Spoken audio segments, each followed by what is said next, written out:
खुश आमदीद। जब हम किसी कंपनी के बारे में सोचते हैं तो सबसे पहले जहन में क्या आता है? मुनाफा, है ना? लेकिन आज हम जरा गहराई में उतरेंगे। हम बात करेंगे उन असल ठोस चीजों की, उन असासों की जो असल में कंपनी को चलाते हैं। और ये समझना किसी भी सरमायाकार के लिए क्यों इतना जरूरी है, आइए देखते हैं। तो सवाल यह है कि जब हम किसी कंपनी को देखते हैं तो क्या हम पूरी तस्वीर देख रहे होते हैं?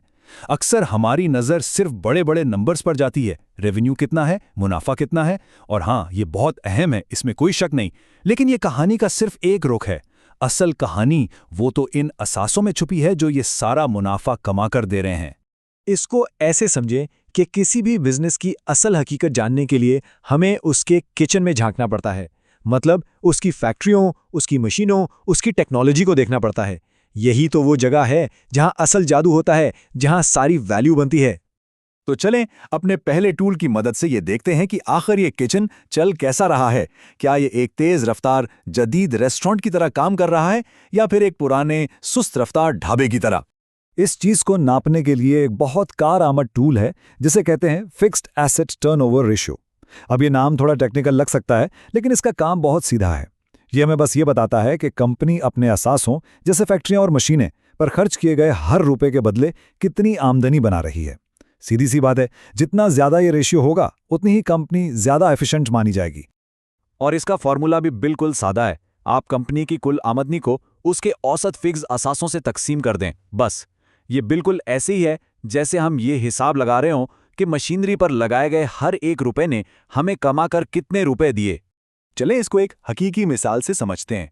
यहाँ हमारे पास टेलीकॉम सेक्टर की 3 बड़ी कंपनियां हैं, ऑरेंज, BCE इंक और वेराइजन। अब अगर हम 2017 की रिपोर्ट्स पर नजर डालें तो साफ नजर आ रहा है कि ऑरेंज और वेराइजन का टर्नओवर रेशो BCE से काफी बेहतर है। इसका क्या मतलब हुआ? यही कि वो अपने असासों का इस्तेमाल करके ज्यादा सेल्स जनरेट कर रही हैं। ये बार चार्ट देखें, इससे फर्क और भी वाज़ेह हो जाता है। ऑरेंज 1.6 पर है, वेराइजन 1.5 पर और BCE सिर्फ 1.0 पर। मतलब साफ है कि ऑरेंज और वेराइजन अपने असासों से ज़्यादा काम ले रही हैं, जबकि BCE को शायद इस मामले में कुछ बेहतरी लाने की ज़रूरत है। अच्छा, तो ये तो हो गई कारकर्दगी की बात। लेकिन एक और बहुत दिलचस्प सवाल है, वो ये कि ये असासे हैं कितने पुराने। क्या कंपनी जदीद तरीन टेक्नोलॉजी इस्तेमाल कर रही है या फिर पुरानी घिसी पिटी मशीनें चला रही है जो किसी भी वक्त जवाब दे सकती हैं? चलें इसका पता लगाते हैं। इस सवाल का जवाब हमें मिलता है एसेट एज रेशियो से। ये कुछ ऐसे तखमीने हैं जो हमें कंपनी के असासों की हालत और उनकी बाकी बची हुई प्रोडक्टिव लाइफ के बारे में एक अच्छा आइडिया देते हैं। इसमें बुनियादी तौर पर 3 चीजें देखी जाती हैं।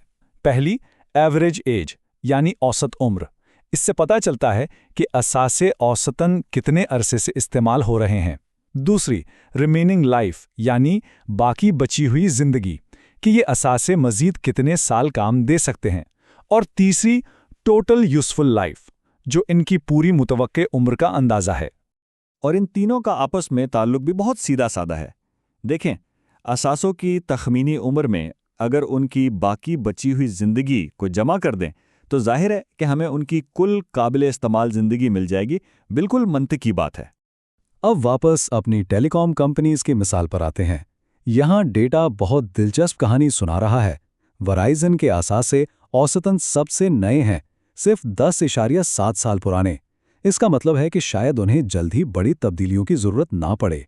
दूसरी तरफ BCE के असासों की बाकी बची हुई जिंदगी सबसे ज्यादा है, तकरीबन 8 साल।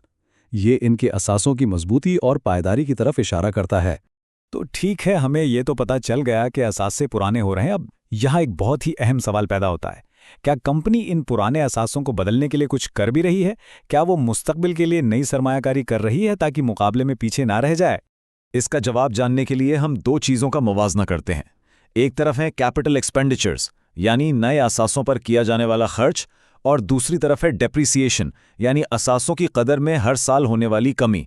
अगर कोई कंपनी अपने असासों की कदर में कमी से ज़्यादा खर्च कर रही है तो इसका मतलब है कि वो अपनी सलाहियत बढ़ा रही है। और जब हम अपनी मिसाल में देखते हैं तो ये एक अच्छी खबर है।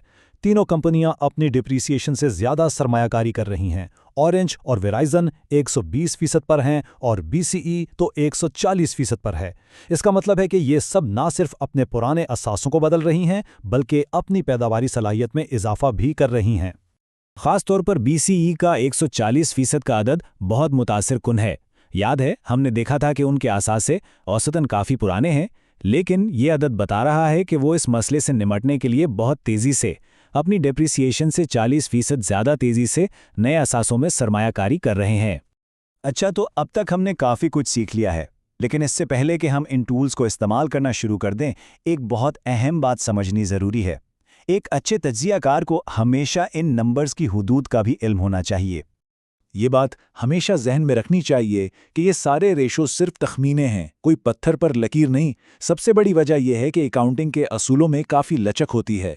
कंपनियां डिप्रेसिएशन के मुख्तलिफ तरीके इस्तेमाल कर सकती हैं, उनके अंदाजे मुख्तलिफ हो सकते हैं, जिसकी वजह से दो कंपनियों का आमने सामने मुआवजा करना मुश्किल हो जाता है।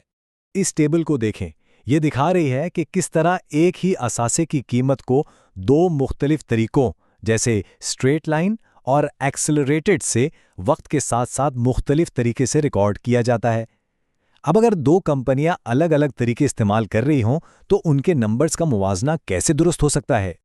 बिल्कुल, जैसा कि इस इक्तिबास में कहा गया है, अकाउंटिंग में ये लचक तज्जियाकारों के लिए एक चैलेंज पैदा करती है। इसलिए हमें इन नंबर्स को आखिरी सच्चाई नहीं मानना चाहिए, बल्कि इन्हें मज़ीद गहराई में तहकीक करने के लिए एक इशारे के तौर पर इस्तेमाल करना चाहिए। तो चलें, आज की सारी बातचीत का खुलासा करते हैं। हमने क्या सीखा?